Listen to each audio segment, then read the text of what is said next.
Alors, je dois resituer pour quelques visiteurs nouveaux. Donc, la guerre de la Terre et des Hommes repose sur, dans ces 5 tomes, 2 éléments clés qui sont la tourbe et le bâton. La tourbe, c'est la foule dont vient de parler Diderot, et le bâton, c'est l'objet de plus, autrement dit, ce qui subjugue, non pas subjugue la foule, parce que ce n'est pas un instrument de pouvoir, mais de ce qui, justement, se rend inatteignable à elle et fait valoir une expérience humaine tout autre qu'a prise, qui est censée avoir prise sur soi le peuple juif. Et donc, dans cette grande traversée des 5 tomes, il y a effectivement un immense midrash de la relation du monde de la puissance, du monde d'une puissance qui, elle, subjugue les foules et se nourrit des foules, et donc se nourrit de leur végétation proliférante, donc la tourbe, et se voit opposée à la singularité du bâton. Donc le premier tome met en place le décor, et met en place le décor dans l'histoire, puisque à 2 journées de l'an 1000, où une famille juive se déchire en un fils lumineux et singulier et un fils ombrageux et puissant, il s'appelle Élias et Hermann, et il rejoue le drame de Jacob et Ésaü. Élias est presque tué par son frère, sinon qu'il survit miraculeusement dans le ventre de la terre, et que la terre lui accorde une survie qui sera en fait symétrique de celle de son frère, qui lui aura volé le bâton qu'il avait reçu, et qui, avec ce bâton, va forcer le bâton. Et jusqu'à quand et comment est-ce possible, d'ailleurs, c'est l'une des énigmes, à lui donner justement si je puis dire, la parole de la puissance. Et ce Hermann va, pendant 1000 ans, générer de vidum en vidum, à travers les siècles de l'histoire, toutes les idéologies ou tous les cœurs de l'activité humaine qui s'imposeront. Et les derniers en date étant les nations, qui prennent fin en 1945, l'idéal de la nation, puis le moi, puis dans le tome 3, nous tous. C'est-à-dire ce que nous vivons. C'est-à-dire, dans le fond, le triomphe ultime et désingularisant de la tourbe. Dans ce que j'ai lu jusque-là, il y a eu 2 parties que j'ai lues. Première partie, c'est la découverte de ce récit initial de l'an 1000 par des témoins en 1945 dans un château en Écosse, qui sont un compositeur, le marquis de Bute, qui est en vérité un déplacement de l'immense Sibelius, qui joue un grand rôle dans la musique, est essentielle pour mon écriture, de Tolkien et de Churchill. 3 mythologues, mythographes, l'un de la vie concrète et de l'histoire humaine, Churchill, l'autre d'une histoire rêvée, Tolkien, et le 3e en sons musicaux, mais mythes aussi, chez Sibelius. Et ces 3 hommes vont être exposés par un personnage extraordinairement singulier qui s'appelle Mulligan, qui lui aussi est un immense survivant. Alors pas de la même façon que Élias et Hermann, parce que Élias et Hermann vivent une vie de 1000 ans. Donc c'était pas la peine d'attendre le Reich de 1000 ans pour avoir une vie de 1000 ans. Ils vivent une vie de 1000 ans. Mais Mulligan, lui, est un personnage on dirait à Gilgul en hébreu, à Avatar en hindi, ou enfin en sanskrit. C'est-à-dire que Mulligan est une figure humaine si impérissable que quand il meurt, il est remplacé par un autre Mulligan. Et pourquoi ? Parce qu'il y a 70 hommes qui sont liés au récit biblique des 70 nations, qui ne sont pas une carte de géographie, qui sont 70 idées parcellaires de l'humain, dont la totalisation fait sens. Quand bien même, cette totalisation qui fait sens doit être dépassée par un unique qui parachève la totalisation. De la même façon que le Sanhédrin, que le tribunal qui était dans la Torah, dans le fond, la concrétisation de la prophétie, a 70 juges, mais il y a un personnage supplémentaire qu'on appelle le Nassi, le prince, et qui vient se surajouter aux 70 juges. Et donc Mulligan, un des 70 hommes, avait voulu que Lord Bute fit exécuter sa 8e symphonie à Tolkien et Churchill, parce qu'il avait entendu, Mulligan, dans cette 8e symphonie, à quel point elle exprimait la vérité de ce drame, de la tourbe et du bâton. Et donc, exposés à cela, ils finissent par comprendre. Mais pendant ce temps-là, Hermann, au fond de sa grotte, ou à Sion, mais dans le Valais, il dirige tout cela, envoie un sbire exécuter Mulligan, et le sbire en question n'est autre que Genet. Et ensuite, on a une deuxième partie, je crois que c'est Gilles, non ? Il y a une porte qui est frappée. Le grand Genet. Ouais. Le grand Genet. Le génial Genet.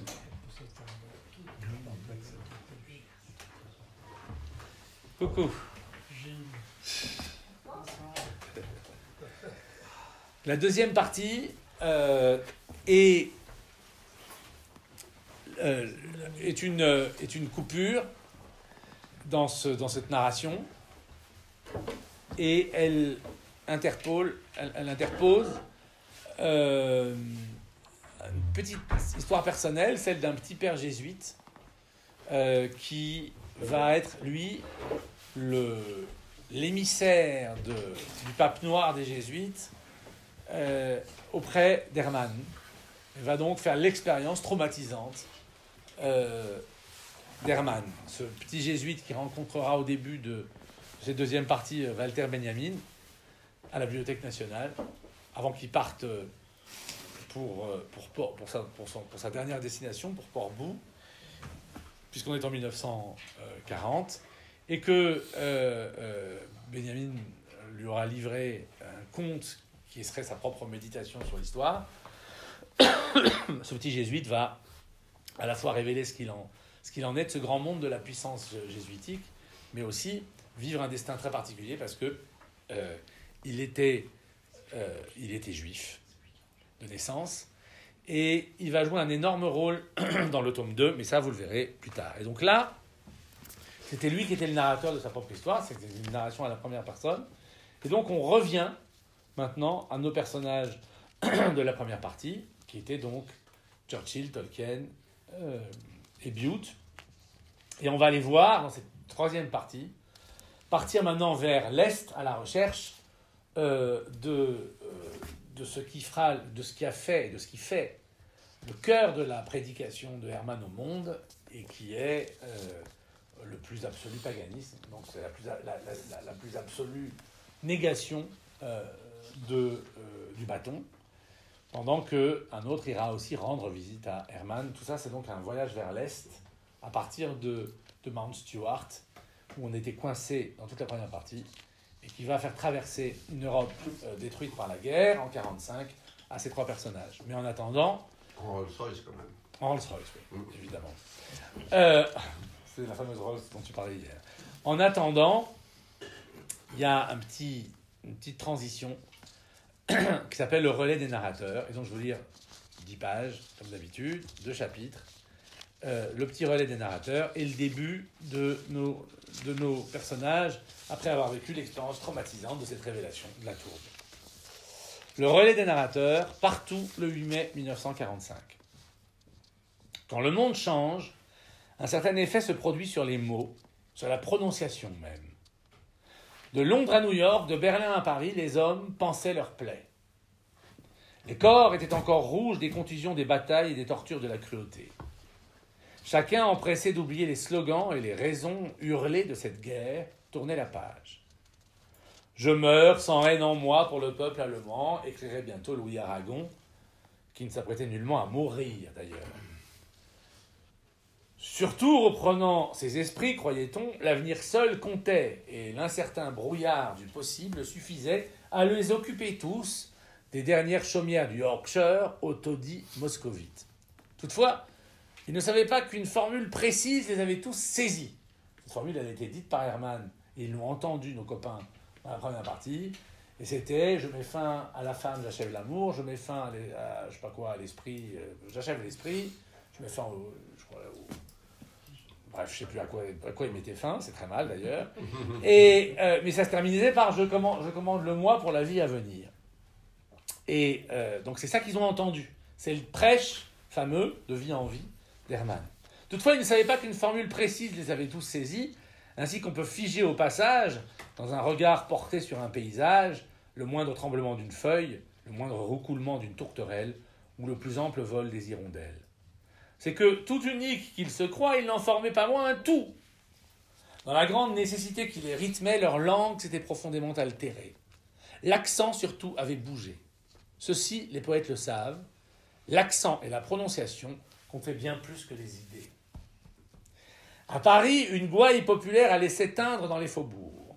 En même temps, sur la rive gauche, qu'avaient colonisé les politiques et les hommes de lettres, l'emphase, l'attention aux nuances du 1 et du 1, l'articulation UN et IN, 1, l'articulation appuyée des consonnes et le jeu qui varie les longueurs des voyelles deviendraient obsolètes et ridicules, juste assez vite pour qu'on ne le signale pas. Dans le Grand Mortier, où la capitale française avait broyé les minuscules et innombrables patois à son insu, la belle langue des classiques allait bientôt être écrasée à son tour. Quant aux Anglais, certes, ils avaient toujours toutes leurs inflexions, aussi fines et subtiles que les variations chromatiques d'une aquarelle de Turner, comme s'étagent dans l'espace du territoire tous les rôles de la société. Mais cette fois, la variété, la bigarrure, ne colorerait plus que du passé. L'âge des gentlemen et des ladies, l'âge du cockney, des Mines et des Mills était révolu. À présent, les Anglais étaient destinés à décorer joliment, tel un tableau dans la maison d'un parvenu, la modernité américaine. Les machines deviendraient de plus en plus petites et élégantes. Elles mangeraient bientôt les lourdes mémoires de l'industrie qui mettaient en mouvement tout le corps pour ne plus occuper chez les hommes que les regards. Car c'est là et nulle part ailleurs que la jouissance est infinie. Pour priver les hommes de leur nation, de leurs arts et de leurs femmes, on avait inventé les États-Unis. Or, les États-Unis se portaient exclusivement vers le spectacle. Le spectacle se regarde surtout avec les yeux. Les yeux ou l'œil, qui paraît-il avait terrifié tel Caïn d'hier et d'aujourd'hui, quand il l'avait découvert. Moi, parvenu au centre de la Terre, je l'avais vu et j'avais évidemment compris qu'il n'était pas celui de Dieu. Quel fier dément que ce Victor Hugo. Dieu n'a pas d'œil, évidemment. Même sa gloire n'en a pas. Mais il y a un homme qui en a deux et qui scrute. Qui suis-je à présent ? Il faut bien qu'il y ait un jeu, puisque des mots défilent devant vous et que vous les lisez. Il faut bien que quelqu'un vous les prononce. Je me suis annoncé au début de ce deuxième livre comme Fabrizio, le jeune père jésuite, qui ressasse ses souvenirs un jour de printemps 1945. Il n'est pas très âgé, mais il a déjà tant vécu. Il a été formé, il a été exposé à des savoirs et des techniques surtout. Puis, il a été exposé non à un savoir, mais à Hermann. Cet homme l'a congédié et l'a convoqué pour le lendemain de la guerre ou le surlendemain, un jour proche en tout cas. Auparavant, s'était écoulé un jour long chargé de réminiscences. Le narrateur, là, ne s'était pas déclaré. Qui était-il si savant sur les idées de Churchill, de Mulligan, de Ian Bute et de J.R.R. Tolkien, l'étrange petit mythographe? C'est un personnage de cette histoire, sinon il ne la raconterait pas. Il ne la saurait pas. Tout cela ne peut être l'effet d'un mythographe, justement. Ceux-là sont trop poètes. Je ne peux pas encore vous dire qui il est. Le choc serait trop dur. Ce récit comportait 3 jours, la veille de la guerre, le jour de sa fin et son lendemain. Ils sont désormais surchargés de notre mémoire. Maintenant, le temps va recommencer à vivre comme bat un cœur. Il va avancer sur les chiffres de l'horloge et barrer de fins traits les jours du calendrier. Il redémarre d'un lieu, celui de Fabrizio, cette petite ville de Sion, dans le Valais. Ou bien de Mount Stewart, le château de Lord Bute, ou bien de Londres, où Churchill s'en est retourné, ou d'Oxford, qui sait, où le petit professeur, dérangé dans tous les sens du mot, revient à son home sweet home. Il va repartir dans l'espace. Fabrizio, dit l'auteur. Oui, répond Fabrizio. Je te demande le silence, et je donne le relais, c'est-à-dire ce stylo qui grave la feuille ou ce stylet qui grave la pierre. Toi qui aimes tant étudier des fossiles, puisqu'il est géologue, tu sais bien comme le temps est un grand rédacteur. À l'autre narrateur. Il est géologue et jésuite à la fois, c'est courant. Le faut-il? Je voulais aller voir Hermann. La guerre est terminée, il m'a convoqué. Il le faut. Il attendra, ou plutôt, il attend. Mon geste lui agrée parfaitement. Tant que Mulligan ne s'est pas reformé, il n'a rien à faire avec toi. Note de bas de page, n'oublie pas, lecteur, que Mulligan, le butler de Ian Bute, a été tué par Genet sur ordre d'Hermann et que l'histoire ne renaîtra pas sans la renaissance d'un des 70 hommes. Mulligan, c'est Fabrizio qui parle. J'ai cru distinguer ce nom dans la bouche d'Hermann, c'est vrai. Je croyais qu'il était mort, qu'il en avait fini avec lui. Mais j'attends de vivre depuis si longtemps. Tu n'attends que depuis une page et tu risques d'attendre bien longtemps encore, jusqu'au tome suivant. Cela te montre à quel point la vie est longue, et comme le temps s'écoule lentement quand une vie a choisi d'avoir un sens. Sans doute. Qu'a-t-il de plus que moi, ce Mulligan, pour qu'il faille s'occuper de lui avant moi? Qu'a-t-il que j'ignore? Tu me fais rire, Fabrizio. Déjà, lui ne dit jamais « je ». Ne te mortifie pas, je te vois venir, jésuite impénitent. Tu sais bien que ton maître Ignace t'a déniché des consolations. Mulligan, lui, a vraiment traversé la mort, tandis que toi, mon bon, tu n'as jamais été qu'à la porte de la terre. Certes, elle était pleine, mais qu'est-ce que cela changerait si elle était creuse? Il fallait le dire, si tu avais finalement préféré l'insignifiance à cette chance qui t'a été faite, malgré tout. Ils sont drôles, ces auteurs, répond Fabrizio entre ses lèvres. C'est à croire qu'ils ignorent la souffrance.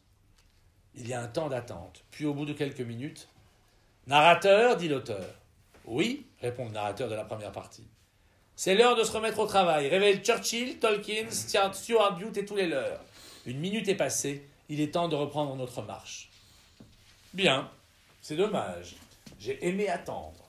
On y voyait bien mieux avec les yeux fermés. Et donc, nous entrons dans la troisième partie. Tenter de comprendre le morceau d'un rêve. Chapitre 1, la vue trouble des initiés. Buckingham Palace, 8 mai 1945, plus tard. Décidément, pensa Sir Winston Churchill, il sera dit que je ne suis bon qu'à gravir des escaliers d'apparat.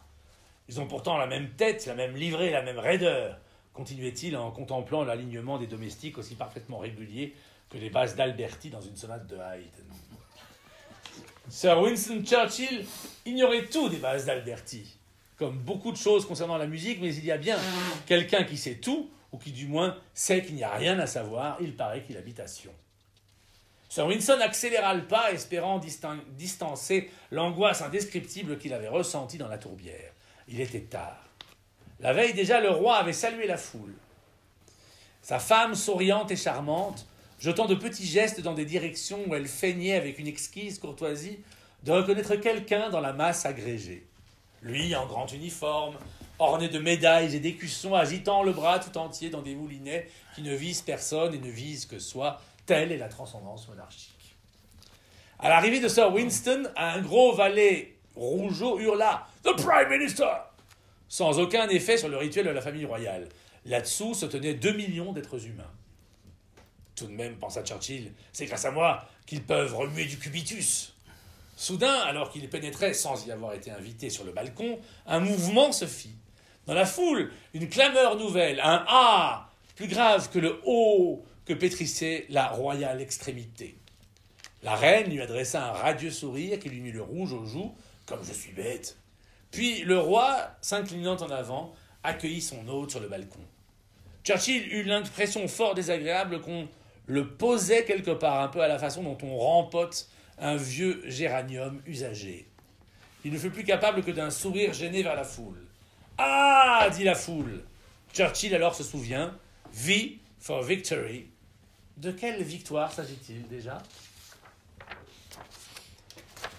Petite étoile. Oxford. « Ah, c'est toi, dit Edith, qui déposa... » C'est Edith Tolkien, la femme du professeur Tolkien. Qui déposa avec une vague grimace le missel que son mari, J.R.R. Tolkien, avait laissé traîner sur la table de la salle à manger. Il faut préciser qu'il l'avait convertie au catholicisme et qu'elle pleurait chaque jour son ancienne normalité anglicane. « Eh bien, ce Premier ministre ?»« Nettement plus bruyant que C.S. Lewis et tout aussi bête », répondit-il distraitement. La réponse avait été inventée dès le voyage aller et constituait ce que l'on peut appeler une formalité conjugale. Il s'agit, tout le monde le comprendra, de produire en un minimum de mots une parole où l'on donne l'impression de la plus grande complicité et de l'intimité la plus indéniable tout en nourrissant une absence complète. Devant la cuisinière où les deux époux s'affairaient à présent, Edith au porridge, John au bacon, la conversation reprit, guidée par les gestes domestiques. « Le château de Lord Bute est une leçon d'histoire, continua-t-il. Ce qui n'est pas déplaisant, quoique tu le sais, j'eusse préféré un bon vieux château écossais du Moyen-Âge. Cette énorme verrue est aussi authentique que le Rolls-Royce tapissé de vieux cuir. Mais qu'est-ce qu'il te voulait? Pourquoi t'avoir convoqué? Pour mon livre. Lequel? Bilbo? Non, le Seigneur des Anneaux. Mais comment le connaît-il? Écoute, ma chère, tu ne me croiras pas, il m'a fait espionner. Il considère qu'il s'agit d'un très grand chef-d'œuvre et un employé du MI, je ne sais quoi, vient faire le ménage dans mes papiers quand tu vas acheter ton agneau chez le boucher. Edith s'arrêta de tourner de porridge. Stupéfaction? Non, il était cuit. Elle ne détestait pas son quotidien avec son époux qui cachait derrière sa cravate, son gilet et sa soupe verbale oxfordienne une capacité illimitée de délire enfantin. Certes, cette porte-là lui était fermée, mais elle lui donnait tout de même l'impression de vivre aux côtés, sinon d'un grand homme, du moins d'un être unique qu'elle ne partageait avec personne. Dans ces récits de légende où l'on ne fait qu'effleurer des millénaires qui, comme des couches accumulées, dessinent un arrière-plan, la fascination est d'autant plus durable que cet arrière-plan ne sera jamais dévoilé. En somme, une grande âme ouvre toujours un peu sur un grand vide. Cela ne change guère du sermon du dimanche. Edith n'aimait guère l'Église, mais elle aimait bien Dieu. Dieu soit lié, Dieu soit loué, lança-t-elle. Nous allons bientôt pouvoir nous installer à Bournemouth. Est-ce qu'elle voulait aller à Bournemouth? Infandum regina iubes renovare dolorem. Reine, vous m'ordonnez de rouvrir de cruelles blessures, répondit Tolkien. Le bacon, surmonté de ses 2 œufs, avait quitté la surface noire de la poêle pour un bref voyage dans une assiette représentant en couleur bleue un ancien paysage des West Midlands. Toutefois, en vertu du cycle sans fin qui ordonne la tâche perpétuelle et harassante du renouvellement, Edith continua. « La poule a pondu 3 œufs cette nuit. Je pense qu'il faut nettoyer le poulailler. Il sent horriblement mauvais. » Finalement, il ne s'en sortait pas si mal.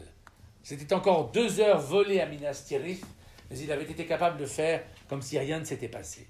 Du moins était-ce ce qu'il croyait. Car Edith avait regardé son mari, et elle avait vu passer sur son visage la trace d'une terreur qui ne pouvait pas se dissiper. Minas Tirith, c'est un des lieux clés de la légende de Tolkien. Londres, 9 mai 45, preuve formelle que le temps est reparti. Qu'avez-vous, Attlee? Churchill cherchait à recouvrer ses esprits en se noyant dans un bain brûlant. Il venait d'allumer son cigare et regardait le rond de fumée qu'il tentait d'envoyer au plafond jusqu'à ce qu'il soit entièrement dissipé. Prime Minister, j'ai eu une conversation avec Portal. Portal était le chef d'état-major de l'armée de l'air. Et alors? Cela vous autorise-t-il à me regarder comme si j'étais bête savée au bain? Attlee luttait pour ne pas céder à la colère. C'était dans ces cas-là qu'il était le plus faible. Or, il ne fallait surtout pas abaisser la garde face à ce monstre de rhétorique. D'un geste bref, il fouilla dans la poche de sa veste de costume croisé pour y chercher son mouchoir en cas de sueur froide. Il avait oublié de l'y mettre. « J'ai une très grave communication à vous faire. Je préférerais que vous soyez habillés. »« C'est dans l'appareil que voici, dans une sainte nudité, que les pécheurs se présentent devant le Dieu Tout-Puissant. »« Soit. Je présume qu'il s'agit de l'Inde, n'est-ce pas ? Vous voulez me demander d'envoyer une lettre d'amour à mon concurrent qui ose se draper d'un pagne ? Pas du tout. Il s'agit de l'armement. Ah. Plus précisément, il s'agit du programme d'armes bactériologiques.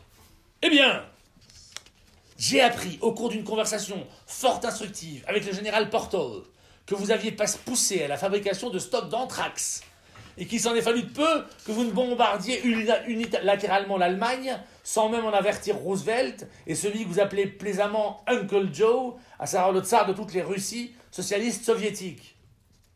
Attlee, ne commencez pas sur ce terrain. Je viens donc vous dire ce que je pense de cela. Votre aura guerrière ne m'empêchera pas de vous le faire entendre le lendemain même de la victoire sur l'Allemagne. Attlee, je n'ai rien envoyé sur l'Allemagne. Vous avez entendu parler des V1 et de V2, me semble-t-il. Vous savez ce que les Américains se préparent à envoyer sur le Japon. Vous n'ignorez pas que Tube Alloys est prêt. Tube Alloys, c'est le programme de bombe atomique. Vous n'êtes pas catholique, mon garçon.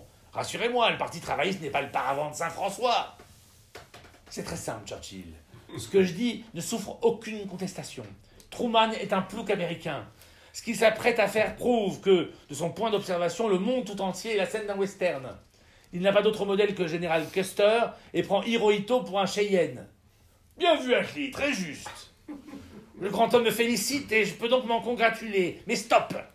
Vous, tous snobs, civilisés, dégénérés et régénérés que vous vous rêviez, si ce qu'affirme Portal est vrai, et c'est vrai, vous avez failli agir comme un second Hitler. Qu'avez-vous à répondre? Je à répondre, monsieur Hitler, ou monsieur Hitler, je ne sais plus, qu'il ne vous reste plus qu'à dénoncer notre alliance, vous présenter aux élections et à les gagner. Toute votre action politique qui commencera par des négociations avec monsieur Gandhi sera l'autodafé nurembergeois du grand livre de l'Empire britannique. Nous ne sommes pas à la chambre, Churchill. Il n'y a que vous dans votre bain et moi qui vous tiens la serviette. Alors j'entends autre chose. Bien. Attlee, vous voulez seulement vous protéger. En effet, j'ai une réponse. J'ai une réponse vraie. Mais êtes-vous disposé à l'entendre? Je n'en suis pas sûr. Churchill, je pense vous avoir démontré ma loyauté pendant 5 ans de guerre. J'ai été discret quand il le fallait, muet quand il le fallait. Mais cette fois, si vous ne me donnez pas une raison de me taire, ce sera un coup d'éclat, Churchill. Il s'agit de l'homme et de ce qui lui reste d'avenir. Il ne s'agit pas de vous, ni de vengeance, vous en conviendrez. De toute son intuition, Churchill résistait à la confidence. Il savait qu'il ne fallait rien révéler à Attlee. Et la valeur morale du personnage n'y était pour rien. Mais dans ces moments-là, fait de whisky matinal et d'inventions poétiques, Churchill était incapable de se taire. Bien, vous l'aurez voulu. Croyez-vous au malin, Attlee? Vous foutez de ma gueule? Vous êtes aussi athée que moi, alors vous n'allez pas chercher à... Vous ne croyez donc pas au malin, Attlee? Répondez à ma question. Je ne réponds pas à ces questions. Vous avez raison. Donc, vous conviendrez avec moi que tout ce qui se passe, que les mutations des civilisations humaines, si vous préférez les nobles termes, se fondent sur des causes humaines, qui elles-mêmes s'expliquent, selon qu'on est marxiste ou spiritualiste, par des rapports d'argent ou par des idées. Cela vous convient-il? Je ne suis pas un philosophe français, pas plus que vous, mais je n'en disconviens pas. Par exemple, vous admettrez qu'on peut concevoir, en dehors de toute appréciation, que Hitler, votre quasi-homonyme, a gagné la guerre sur le plan des idées, quand bien même il a eu le bon goût, il y a 8 jours, de débarrasser le plancher. Que voulez-vous dire? Que lorsque Truman enverra son cow-boy lâcher son champignon depuis sa Winchester, ou lorsque Churchill s'apprêtait à faire crever toute l'Allemagne, il y aura et il y avait une évolution commune dont Hitler avait été, sinon l'inspirateur et l'automaturge, du moins le premier symptôme. Je trouve votre exercice de lucidité redoutable, Prime Minister. Je le trouve également insupportable à entendre au lendemain de notre victoire. Je conçois cependant qu'il soit extrêmement lucide.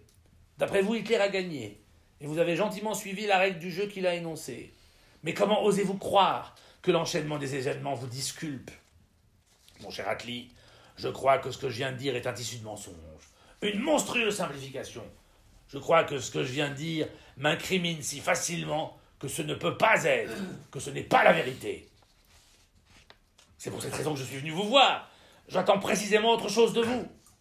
Vous avez encore un instant pour vous protéger, Atli. Sitôt que j'aurai raconté, que j'aurai parlé, aucune volte-face ne sera possible.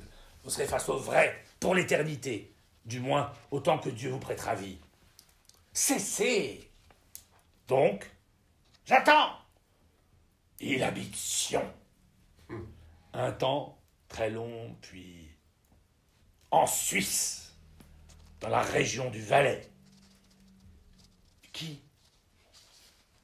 Sa voix ne comprend pas comme celle des philosophes. Elle ne devine pas comme celle des poètes.